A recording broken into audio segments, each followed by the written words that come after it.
7 November জাতীয় বিপ্লব ও সংহতি দিবস উপলক্ষে 10 দিনের কর্মসূচি ঘোষণা করেছে বিএনপি। রাজধানীর নয়াপল্টনে দলের যৌথ সভা শেষে এক সংবাদ সম্মেলনে এই কর্মসূচি ঘোষণা করেন মহাসচিব মির্জা ফখরুল ইসলাম আলমগীর। বলেন, বাংলাদেশের শত্রুরা আবার মাথা চাড়া দিয়ে উঠতে শুরু করেছে।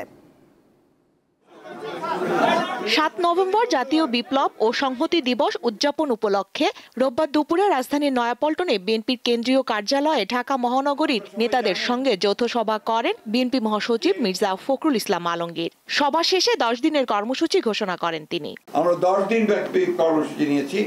7 নভেম্বর মহান জাতীয় বিপ্লব ও সংহতি দিবস উপলক্ষে ওই দিন সকাল 6টায় নয়াপল্টনের বিএনপি কেন্দ্রীয় কার্যালয়ে সহ সারা দেশে দলীয় কার্যালয়গুলোতে দলীয় পতাকা উত্তোলন করা হবে। এ সময় তিনি বলেন, সামাজিক যোগাযোগ মাধ্যমে মিথ্যা প্রচার করে নৈরাজ্য সৃষ্টি করা হচ্ছে।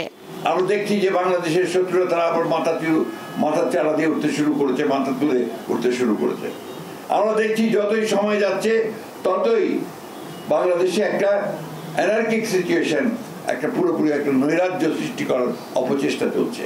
এদিকে রোববার সকালে ড্যাবের নবগঠিত কমিটিকে সঙ্গে নিয়ে বিএনপির প্রতিষ্ঠাতা জিয়াউর রহমানের সমাধিতে শ্রদ্ধা জানান দলের স্থায়ী কমিটির সদস্য গয়েশ্বর চন্দ্র রায়। বলেন, বিএনপি মাঠে নামলে অন্তর্বর্তী সরকারের ক্ষমতায় টিকে থাকা কঠিন হবে।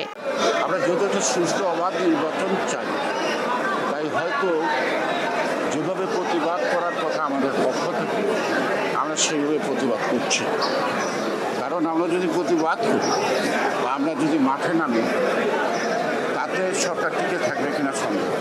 ঐক্যমত্য কমিশন জাতির সাথে প্রতারণা করেছে, তবে এর প্রতিবাদ যেভাবে করা দরকার সেভাবে হচ্ছে না বলেও মন্তব্য করেন বিএনপির এই স্থায়ী কমিটির সদস্য। এই 7 জন কমিশনার যে প্রতারণা করছে। স্বস্তিকা সিংহ, দীপ্ত সংবাদ, ঢাকা।